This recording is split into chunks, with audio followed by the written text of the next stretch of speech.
welcome back to the channel. If you're new here, I'm Claire and this is the Wanderlust way. In today's video we're in Whitby, home of Dracula and one of the most haunted coastlines in the UK. It's also home to one of the oldest ghost walks in England, so there's definitely a few ghost stories to share or two. But as is custom on my channel, we're not just going to tell any old ghost stories, we're here for the haunted pubs. So in this episode, come and join me as I have a little trail around some of the most haunted pubs of Whitby and share with you some of them very spooky stories. Thank you for joining me. Hope to dear God that you don't have nightmares tonight. Enough waffle, let's wander.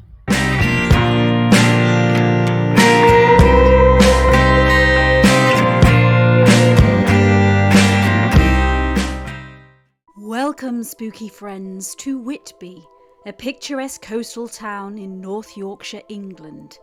Famous for its Gothic connections to Dracula, Whitby has become quite a haunt for those seeking mysterious darkness and an eerie ambience.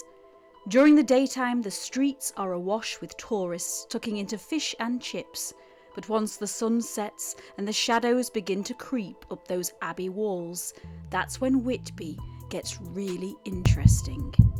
With a fascinating range of folklore tales and mystical stories, it's no surprise that Whitby also boasts one of the oldest ghost walks in the UK. I figured then it might be a good place to make another haunted pub video. So grab yourselves a drink and let's take a chilling Halloween tour around some of Whitby's boozers. But before we start wandering in the shadows, can I please ask you to like this video and let us know in the comments whether you believe in ghosts.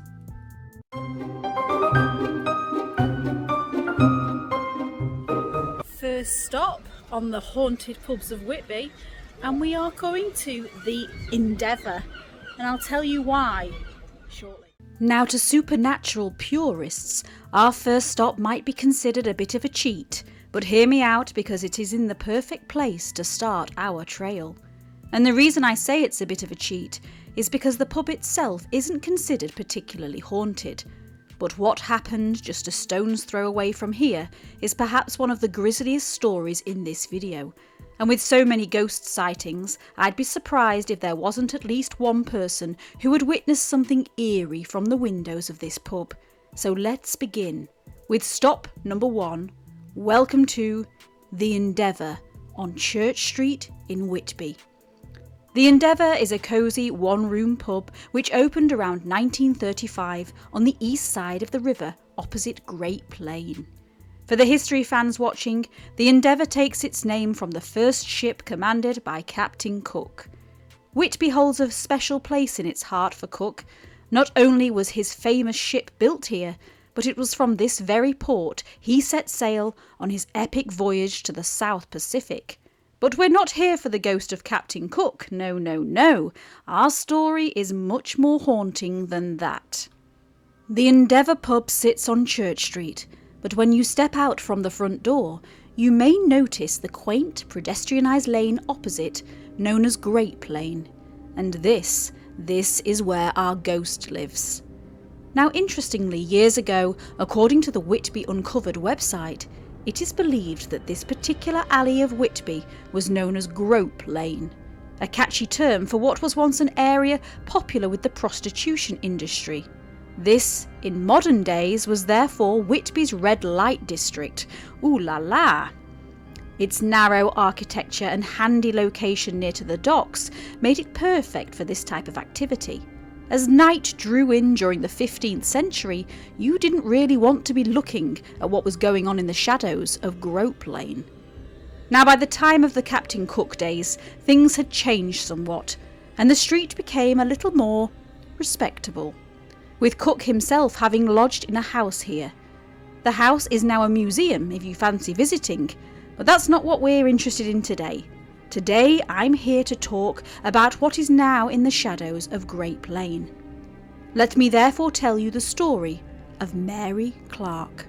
Mary Clark was a beautiful young woman that lived in Whitby in the early 1900s. Admired and possibly envied by the locals, Mary was blessed with a gorgeous mass of long blonde hair. Proud of her locks and wanting to keep them looking their best, Mary would often be seen brushing it, finishing it off with a glistening dab of hair oil. It is said that when Mary's hair caught the sun's rays, it gave off the most beautiful golden shine. In the year 1917, when Mary was still a young woman, she was asked by her father to visit the baker on Great Plain, so that their dinner for the evening could be cooked. In those days it was not uncommon for folk to utilise the baker's oven for their own baking, and so off Mary went, as she had most probably done many times before. But this particular visit to the baker's was to change Mary's life and the history of Great Plain forever. Arriving at the door, Mary could see that the baker was already stacked out, work for the day clearly taking up a great deal of time. Therefore, seeing the dish in her hand, Mary was quickly beckoned over to one of the ovens. There was no health and safety officer in those days, and I can only imagine that the baker thought Mary looked pretty competent with her pleasant nature and beautiful hair, but this quick judgment was to backfire. As Mary leant over to push her father's dinner into the baking flames, a spark lit up, and without haste, her glistening blonde locks were ablaze. With the hair oil acting as a catalyst, it wasn't long before Mary's head was engulfed in fire. Running screaming from the shop, she and the baker tried in vain to put out the inferno, but try as they might, the flames continued to whip themselves around the young girl, burning her skin and moving towards the rest of her body. It is said that as Mary tried in desperation to run along Great Plain, the local dogs began to chase her, hungry for what they thought was meat cooking on the fire. Sadly, with the blaze spreading at such pace, within just an hour from leaving her home, Mary was dead. The baker, her father, and the local shopkeepers devastated with the events of the day. But there is nobody more devastated than Mary. It is said that even today her soul haunts the alley of Great Plain, weeping for the loss of her hair. If you look up the most haunted street in Whitby, you'll often find it takes you to Great Plain, and that is predominantly because of Mary. Many sightings have been reported of her, the girl with the flaming hair. Her apparition often seen on dark nights running through the lane in desperation. While some report seeing a girl, others have witnessed crackling flames that appear and then disappear. But what is perhaps the most nauseating ghostly encounter of Mary is those that report the smell of burnt or roasted meat wafting through the air on a still night. It's a thought that makes me feel sickened and yet sad at the same time. So if you decide to pop into the Endeavour on a dark and misty evening, be sure to keep a lookout of the window, and if you spot what seems to be a flame in the distance, then perhaps, just perhaps, it's a reminder from Mary of why we do need health and safety reports in the bakers' shops nowadays. And so on to our next stop.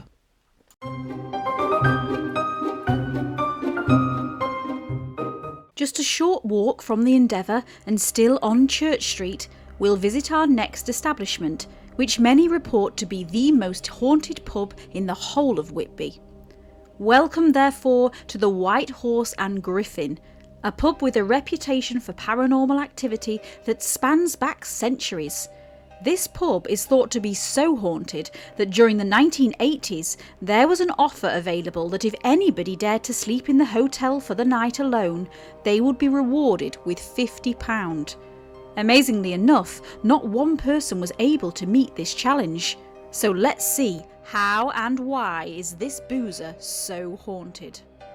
For this story we have to go back to the 19th century, when the White Horse and Griffin establishment was run by a notoriously harsh woman that went by the name of Mrs. Bowler.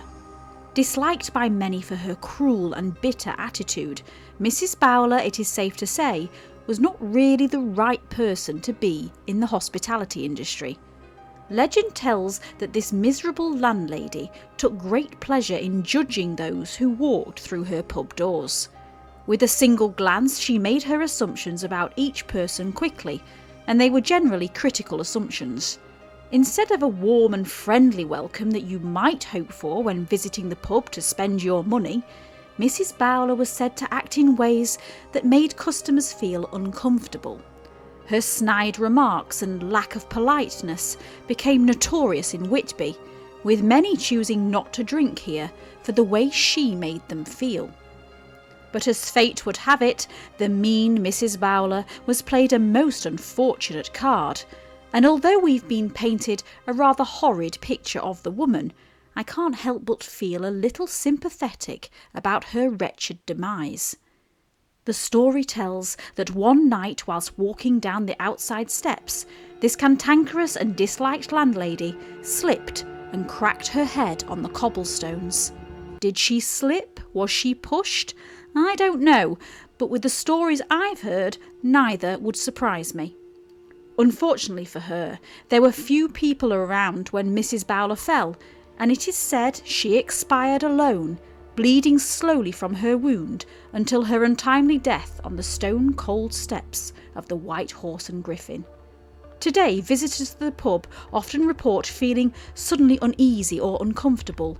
Could it be that the old landlady's spirit still lingers, passing judgment on modern-day patrons as they walk through the door?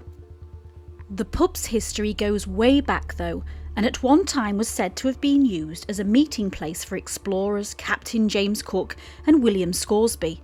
Charles Dickens, the king of Christmas ghost stories, is also thought to have visited, even writing about it in a letter to his friend. But what's most fascinating is the role of this establishment during the Victorian times. With the Victorians fascinated by death and ghosts, it was to them the perfect place to harbour haunted, strange objects. Suggestions of night seances and dark rituals were also rumoured to have taken place. The White Horse and Griffin no longer just an alehouse, because the Victorians had greater visions, and it was transformed into a sort of oddities museum for a short period of time. Did the Victorians' fascination with the afterlife invite more ghosts to reside here? Some paranormal experts believe that might be the case. Beside Mrs. Bowler, there is one other prominent ghost here, and that is of a young servant girl thought to be known locally as Sarah. It is said that Sarah, although kindly, was rather clumsy, and one day she tripped and fell through the beer barrel hatch into the cellar below. The fall caused Sarah to break her neck, and she died instantly on the cellar floor. Various rumours surround Sarah's death, including one that suggested she was pregnant to the landlord's son. Was she pushed to get rid of a scandalous secret? Who knows? Sarah is said to haunt the cellar mostly, with staff reporting the feeling of having their shoulders squeezed by an invisible force. Why does Sarah not want to leave, I wonder? Is she trying to tell us something? Could she be seeking justice for her murder? One TripAdvisor review from the 28th of February 2016, titled "I Saw a Ghost," reported, "During the stay I saw what appeared to be a ghost figure of a young girl in our room." The review continues to say that the guest, Jimbo 50000000, told the manager, who acted unsurprised. Was this perhaps a visit from Sarah? What do you think? Many paranormal investigators have conducted ghost hunts on the premises, and the pub today has a blackboard up with some of the spooky stories for visitors to read. A modern take on a Victorian fascination, if you will. Perhaps there's something in it, but before we stay long enough to find out, let's step outside to our next stop, the neighbouring Black Horse Inn.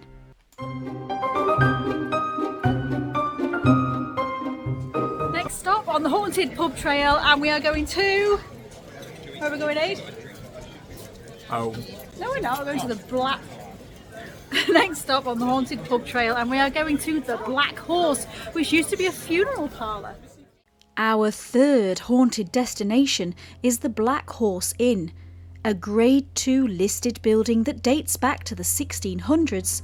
It's almost next door to the White Horse and Griffin, and therefore we don't have far to stumble. As one of Whitby's oldest pubs, it's fair to say that its walls have seen a great deal of activity, and it hasn't always been a tavern, so such activity is varied. The history books tell us that during its time, this building has been a spirit warehouse, a brothel, and even a funeral parlour. Most of the interior of the pub is a mix from both a Victorian and a 1980s refit, and in many ways is kept as traditional as possible. There is both a front and back room with a bar featuring in the middle. It is the bar in particular that is very interesting. Thought to be one of the oldest public serving bars in Europe, it was installed shortly after its invention in America in the 1870s. Now, despite its eclectic mix of interesting history, there was just one ghost that I could find any reports about, but once again, it's a female entity. This ghostly figure is said to haunt the top of the staircase, and so your only chance to encounter her is if you're staying in one of the rooms overnight. A TripAdvisor review from 2019 reports of one visitor having a ghostly experience, but they list nothing more than that.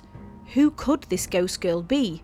For a building with such rich history, a number of theatrical conclusions could be made, so I'll leave that up to your imagination. Have you visited the Black Horse in Whitby? Did you experience anything ghostly here? Let me know in the comments.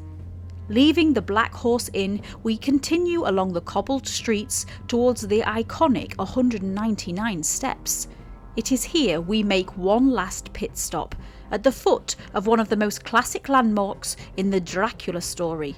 It seems exceptionally fitting.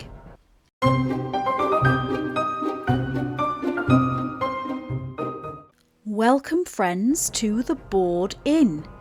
Not unlike our first stop and the tragic story of little Mary, we once again encounter a tale so hauntingly devastating that it may just send a little shiver up your spine.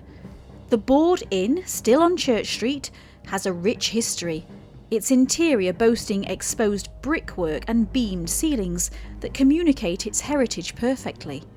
For the history fans, its name comes from an old tradition in which alehouses like this would list their offerings on a blackboard outside. Today it is recognised as a Grade II listed building, which was built around 1742. Like our first stop, the Endeavour, the pub itself doesn't report any specific hauntings, but it's what you might see from the back window that brings it to our attention. Step inside the Board Inn and head towards the rear of the pub, and you will find incredible views over the harbour and Whitby Pier. Whitby is famous for two piers, with the first mention of them occurring in around 1545. It is from these very windows that on certain nights when the mist rolls in, you may be able to see not one, but two of Whitby's ghostly residents. The story behind this haunting is as tragic as it is mysterious. So without further ado, allow me to introduce you to Peter and John. Peter and John at one time were the most successful fishermen in the whole of Whitby. To give a little backstory, Whitby has been a fishing town since at least the Middle Ages. Fishing here was much more than an occupation. It was a way of life, the essence of a community, and if you wander amongst the headstones of St Mary's churchyard nearby, you'll realise this lifestyle for many took them from cradle to grave. It is at St Mary's you'll see many headstones unrecognisable, their frontage having been battered by the winds of the North Sea. Amongst those that do remain, you may also notice some marked in remembrance as opposed to here lies, and this is a reminder that many fisherfolk remain lost at sea. Which leads to our story. Peter and John, the successful fishermen of Whitby, were also brothers, with an age gap of around 2 years. With youth on their side and success in their bones, the brothers, it could be said, were quite a good catch amongst the single girls in town. But unfortunately for them, they'd both become smitten by the same local girl, a lass by the name of Sylvia Swales. Sylvia was around 17 at the time of our story. Local to Whitby, she was soon made aware of the boy's interest. Knowing she was onto a good thing, but not knowing which way to turn, Sylvia did what most girls at that age should do. She turned to her parents for advice. Her father, said to have been a practical man, reminded Sylvia that she must make a decision of just one boy, and if she couldn't decide, well then the only logical way to settle it was by setting some sort of challenge. As both boys were experts at fishing, it was decided that whoever came back with the most catch one day would be deemed the winner. The prize? Sylvia's hand in marriage, of course. News soon spread around town, and on the day of the contest, many locals turned out to witness the event. The boys set sail amidst cheers from the townsfolk. Before dusk, the villagers returned, waiting excitedly on the pier alongside Sylvia and her father to see which lad was bringing in the most fish. From the distance it seemed that both boys were equally laden, their boats filled to the brim as they made headway to the shore in this final lap of the race. But as the night began to draw in and the oars cut through the water in haste, the witnesses reported seeing the boys' boats begin to wobble, the vast weight of their catch making it a challenge against the waves. Despite this, they both pressed on. The onlookers watched in excitement. That is, until something changed. Until that moment, Sylvia had shown no preference for one boy over another, but in the heat of the moment, she is said to have shouted one name from the pier's edge. "Come on, Peter!" Her voice, it is believed, was carried upon the wind and across the water to the pair, for within moments of this declaration, John was seen to raise his hands about, causing his boat to topple and overturn into the sea. As Peter turned around and saw his brother sinking to the abyss, he quickly threw himself overboard to save him. Alas, the waves were too strong and the rocks too dangerous, and the boys disappeared beneath the waves, their lifeless bodies eventually turning up along the shoreline a few days later. Sylvia, it is said, never got over the event, forever blaming herself for what happened. Sadly, it seems John and Peter didn't get over it either, their eternal souls still to this day competing for the hand of Sylvia. On certain dark and misty evenings, you can see Peter and John in their boats, their ghostly figures rowing aimlessly in an eternal desperation to reach the shore. At first glance they could be mistaken for modern fishermen, but if you look closely, their hands appear almost skeletal, the damage caused by eternally rowing in an everlasting battle of love. The next time you're enjoying a pint at the Board Inn, keep your eyes on the water. You might just catch a glimpse of Whitby's lost boys. As we conclude our tour of Whitby's haunted pubs, let's raise a glass to the spirits of Whitby, both the kind you drink and the kind that might be watching you from the shadows. And whether you're a skeptic or a believer, there's no denying that stories like this, however dark, have the magical ability to connect us with the past. It is for this reason I believe it's important that we keep on sharing them. Thank you to everybody for listening and watching, and happy Halloween.